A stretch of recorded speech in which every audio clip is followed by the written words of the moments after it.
Olá, tô gravando esse vídeo hoje para falar do Tolstói de novo, mais especificamente sobre o Padre Sérgio, tá? Que é uma narrativa curta, muito importante e que tá aqui nessa edição da Kozak Naif, acompanhada de alguns artigos de críticos bastante interessantes, alguns ensaios, inclusive o Boris Schneider, né? A primeira coisa que eu tenho para falar é que ainda bem que eu li a história antes de ler os críticos, porque eu sempre fico com essa impressão de que o crítico não cristão, ele não tem a habilidade de se despir dos seus preconceitos ideológicos na hora que ele vai ler uma história escrita por um cristão e que tem um teor ali mais religioso, né? Isso não acontece com os bons críticos cristãos, né? Que são capazes de absorver o que uma narrativa traz, mesmo que ela não tenha nada de religioso, pelo menos de forma explícita, embutida nelas, né? Claro que eu não tô falando desses malucos que são propagandistas ideológicos que estão sempre vendo aí alguma questão religiosa em tudo quanto é obra literária. Tô falando dos críticos como o Northrop Frye, o C.S. Lewis e outros grandes caras que a gente tem na atualidade, que são cristãos assumidos e que conseguem fazer uma crítica sem ficar politizando demais sobre ela, né? O Padre Sérgio ele é escrito no contexto ali do Ana Karenina, uma época muito produtiva para o Tolstói, ele está em crise espiritual, ele está rompendo ali com a Igreja Ortodoxa, que acaba excomungando ele, como eu vou falar no final. Ele também está numa crise artística, porque o Tolstói ele sempre vai até o limite que um gênero literário é capaz de produzir, então ele fica experimentando novas formas de escrita, e é por isso que a gente tem essa riqueza, né, na obra dele. Então ele está ali na sua crise criativa, na sua crise espiritual, e ele produz esse personagem, assim, bastante intrigante, um personagem profundo, complexo e intenso, né? O Padre Sérgio é uma narrativa curta, portanto ele vai ter aquilo que o Paul diz pra gente ali a respeito do efeito de sentido que os contos sempre querem criar, essa coisa de impacto, né, um assunto ali que tá como pano de fundo e que faz a gente ter um choque, que faz a gente pensar sobre o texto, aquela coisa do nocaute do Cortázar, né, que todo conto tem. Coisas interessantes sobre essa obra é que a gente observa a capacidade, a facilidade com que o Tolstói transita por vários contextos, né? Então ele está ali falando sobre o sínodo, sobre toda a rotina mesmo, inclusive documental da Igreja Ortodoxa, quando ele trata do Padre Sérgio, dos monastérios, etc. A gente vê em outras obras como ele faz isso bem dentro dos meios militares, dentro das famílias, dentro da corte. Então o Tolstói ele é muito bem informado, ele consegue tratar isso muito bem na obra dele, criando contextos que são muito verossímeis, né? Outra coisa interessante que tem no Padre Sérgio, que não é comum em narrativas curtas, é um grande número de personagens, né? Então a gente vê várias pessoas passando ali diante do Padre Sérgio. O Tolstói não se preocupa muito em dar uma finalização para todos esses personagens, só para aqueles que ele considera realmente principais, e isso não tira o nexo da história, né, que é uma coisa que um contista menos habilidoso não conseguiria fazer, costurar tão bem a narrativa a ponto de poder colocar vários personagens, nem dar uma finalização para eles e não comprometer o nexo da história, né? A gente vê que o Tolstói ele consegue tratar da alma humana de uma forma muito descortinada, muito assim, como é que eu vou explicar essa descortinada? De uma forma muito autêntica, né? Ele consegue falar de homens e mulheres de uma forma muito autêntica. E inclusive essa é uma crítica que eu faço aos críticos, né? Porque eles veem muita misoginia na obra do Tolstói, sobretudo no Padre Sérgio, porque nós temos uma personagem aqui que é muito apresentada de uma forma muito leviana, muito pervertida, inclusive. Ela vai procurar o Padre Sérgio só para seduzi-lo por uma espécie de brincadeira, porque ela sabe que ele é um monge, que ele está há muitos anos ali vivendo como um eremita, e ela quer ter essa experiência no currículo dela, vamos colocar assim, né? E aí eu fico pensando assim, psicanálise tem sexo, né? Porque a gente tem um hábito de falar que as mulheres foram muito oprimidas sexualmente, reprimidas, e realmente foram, mas assim, todo o impulso sexual feminino é legítimo, né? Lealdade é uma coisa que não perpassa o sexo feminino.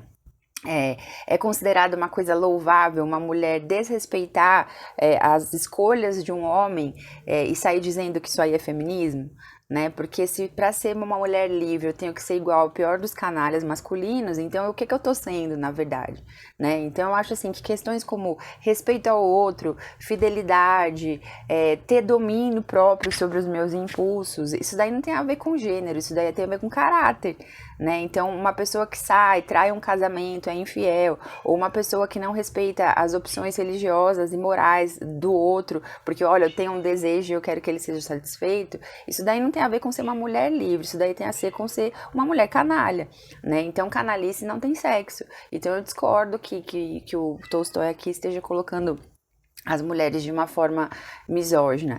Em Guerra e Paz a gente vê uma série de personagens masculinos que são canalhas e a gente consegue enxergá-los como tal. O Tolstói apresenta eles como canalhas, assim, no sentido dos comportamentos e da crítica.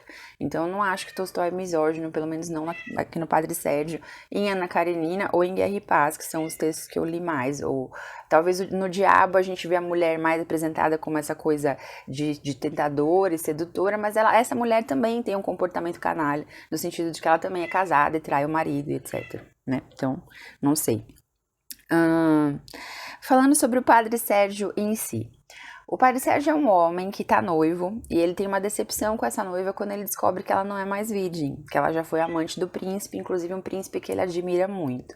Em nenhum momento esse Padre Sérgio tem uma crítica ao comportamento do príncipe por ter se deitado com uma mulher, uma dama da corte e comprometido a sua reputação, mas ele tem uma reação muito exacerbada ao fato da noiva dele não ser mais virgem e ele se sente tão superior moralmente que ele decide então que ele vai ser padre. Ele considera que ele é uma pessoa que tem um comportamento acima de qualquer assim, julgamento, e que ele merece, portanto, ser ali um príncipe da igreja, um padre, um representante de Deus, não porque ele reconhece que ele é pecador e quer servir um Deus salvador, mas porque ele acha que ele é muito bom, então por isso ele é um bom cristão e ele vai representar ali uma coisa exemplar. Ele leva esse comportamento dele, inclusive, para o monastério, onde ele continua julgando outras pessoas, e por conta disso ele recebe uma penitência de se tornar um eremita e ir para um lugar muito inóspito e ficar ali rezando e cumprindo penitências e buscando a Deus no sentido de buscar humildade.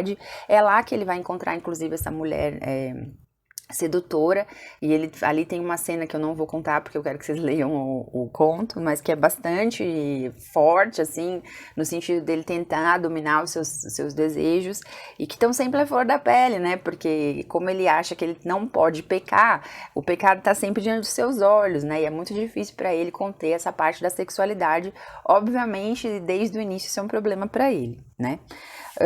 O Padre Sérgio ele se torna então um ermitão, um monge tão dedicado ali no seu trabalho de contemplação e sacrifícios, que ele chega ao ponto de conseguir fazer milagres, né? Então milagres são feitos ali em nome do Padre Sérgio, ele vira um cara muito famoso. E é lá, quando ele tá no auge ali da sua devoção e os peregrinos indo até ele e tal, que ele comete um pecado, assim, bizarro, pior do que o que teria sido se ele tivesse deitado com aquela mulher que se oferecia para ele, né? E isso faz com que finalmente ele se depare com a sua própria pecaminosidade e admita que ele é um lixo humano, como qualquer um de nós, a Bíblia fala que as nossas melhores obras são trapos de imundícia, né? Que seriam um absorvente sujo de menstruação. Então ele percebe isso e ele vai embora peregrinar sozinho em busca de si mesmo, e ele se lembra de uma prima chamada Pachenka, com quem ele cresceu, e que era sempre uma criatura muito frágil, muito bondosa, e que ele não deu a devida importância durante o contato que eles tiveram na infância e juventude, e que por alguma razão ele acha que ela é a solução para aquilo que ele está buscando, né? E tem uma parte no livro que eu faço questão de ler para vocês, né, na história, que vai mostrar o que ele reconhece na Pachenka, o que é diferente, o que faz com que ele reflita, né? Porque ele descobre que ela é uma mulher simples, uma sogra que sustenta a família porque o genro é neurastênico e que vive ali para cuidar dos seus. Ela às vezes nem vai na igreja porque ela não consegue tempo para isso e tá cansada, e as orações dela não são aquela devocional rígida, disciplinada todo dia ali como eram as dele, mas ela tem uma vida muito produtiva e frutífera, né, nesse sentido. E ele diz o seguinte, o Padre Sérgio, né, ele sonhou que ele tinha que visitar a Pachenka, ele vai lá, e ele diz, então era isso que o meu sonho queria dizer, Pachenka é o que eu deveria ser e não fui. Vivi para os homens a pretexto de viver para Deus. Ela vive para Deus, achando que vive para as pessoas. Sim, uma boa ação, um copo d'água oferecido sem pensar em resposta, vale mais que tudo que fiz às pessoas. Mas não havia um quinhão de sinceridade no desejo de servir a Deus? Perguntava-se a si mesmo. E a resposta era sim, mas tudo isso era maculado e encoberto pela vaidade humana. Não há Deus para aqueles que, como eu, vivem para a vaidade humana. Eu vou procurá-lo.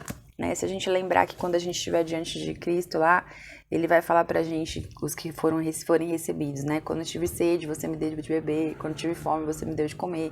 Quando eu tive preso, foste me visitar, e etc e tal. A gente consegue entender da onde o Tolstói tira a lógica para esse trecho do conto, né? Então ele percebe que tudo que ele fez foi por vaidade, desde o início, desde a escolha em ser padre. E que aquela mulher que era totalmente despida de vaidade, vivia para os outros, estava mais próxima de Deus do que ele, né? Uma coisa que o conto traz bastante é essa ideia da gente fugir no cristianismo, né? Então eu tenho um casamento horrível, em vez de eu lutar para melhorar meu casamento, eu me enfio na igreja. Eu tenho uma vida profissional que não me satisfaz em nenhum aspecto, eu não me sinto na minha vocação, eu não tenho um tema para minha vida não tem nenhum sentido, então eu vou para a igreja para fugir dessa insatisfação comigo mesmo. Eu tenho problemas emocionais graves, eu tenho traumas, eu tenho coisas que precisam ser superadas, eu vou para a igreja, né? E ele mostra o seguinte: o cristianismo não é um lugar de fuga. Você vai para Cristo como uma opção desperta de alguém que cuida da sua própria vida e tem muitas coisas boas, mas que ainda assim prefere encontrar Cristo, né? Então, se eu vou para Cristo porque minha vida é um fracasso, não é tão errado quanto eu só ir para Cristo porque eu não quero ir para o inferno, né? O cristianismo não é um lugar de fuga, o cristianismo é um lugar de encontro. Eu vou lá para encontrar o Deus que me fez e que me deu habilidades, inteligência e condições de lutar pelas coisas na minha vida, né? Então não adianta você fracassar em tudo pela sua covardia, pela sua dificuldade em tocar em assuntos difíceis, pelo seu medo de encarar seus traumas, pela sua fraqueza de melhorar seus relacionamentos interpessoais. Não adianta eu ir atrás de Cristo porque eu sou um fracasso total em tudo e eu preciso de um lugar para me refugiar até o momento que a morte chegar. Não foi para isso que Deus chamou a gente, né? Então, essa ideia do cristianismo como fuga está muito presente no Padre Sérgio. A primeira frustração grande que ele tem, ele vai se enfiar num mosteiro e vai por vaidade, por achar que ele é melhor do que a noiva. E é interessante porque o Tolstói coloca no conto que ela se tornou uma ótima esposa de outro homem, né? Então, ela teve aquele momento de dificuldade ali na infância. Fico pensando se é fácil para uma moça dizer não para o príncipe, por exemplo, né?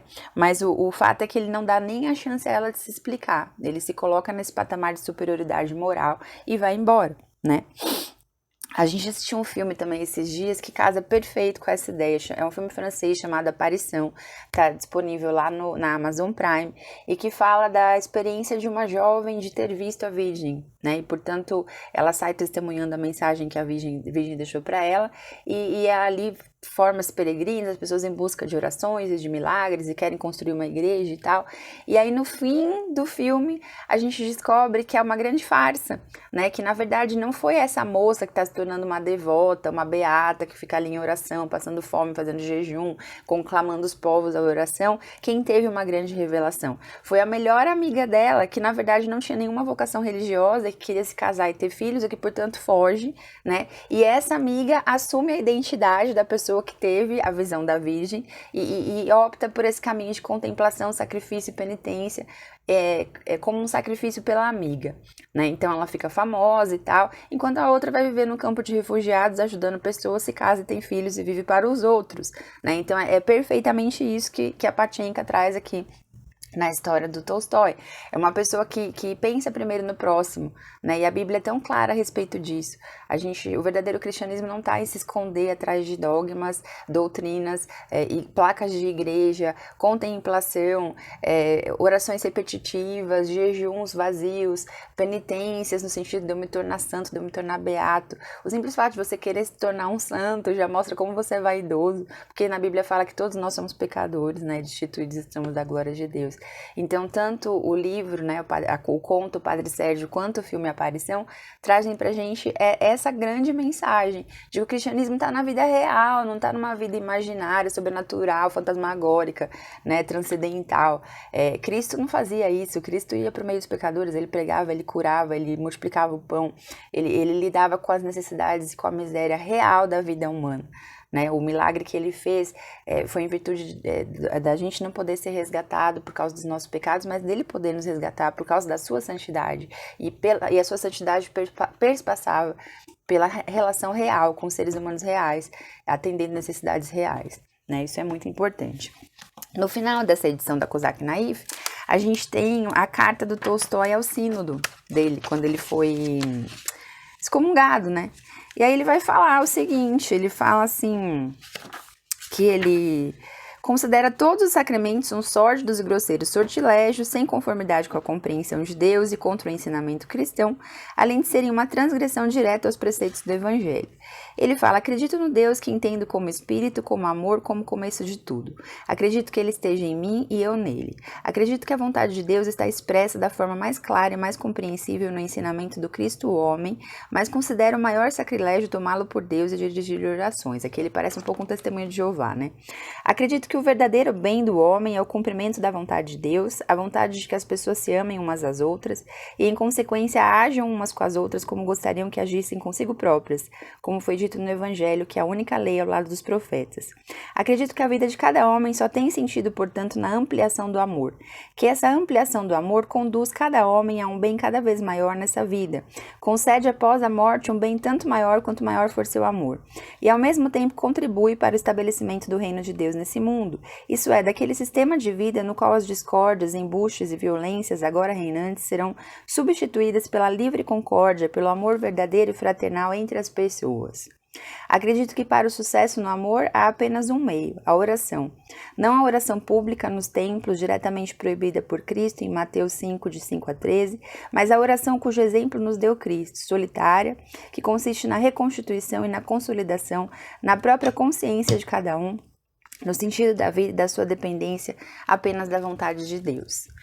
As opiniões do Tolstói sobre cristianismo são, às vezes, um pouco polêmicas, nem todo mundo concorda, mas eu não quero que você concorde, só quero que você use o exemplo dele de busca pela verdade, que ele sempre procurou. Eu acho que não existe cristão sem uma real busca pela verdade. Né? E isso o Tolstói deixa pra gente como exemplo, não só no Padre Sérgio, como em todas as suas obras e principalmente no seu estilo de vida. Né? Vou encerrar por aqui, que esse vídeo já tá longo, tem muito conteúdo para tratar aqui do Padre Sérgio, mas acho que o principal que eu queria passar para vocês eu já consegui. Até o próximo e acompanhem aí nosso canal, as nossas lives e tal. E meus alunos disseram que eu tenho que pedir para vocês darem uma curtida aí embaixo, então se você puder curtir, seguir, clicar no sininho, aí o canal vai crescendo, que eu acho que essa é a ideia, né? Um beijão para vocês e até a próxima.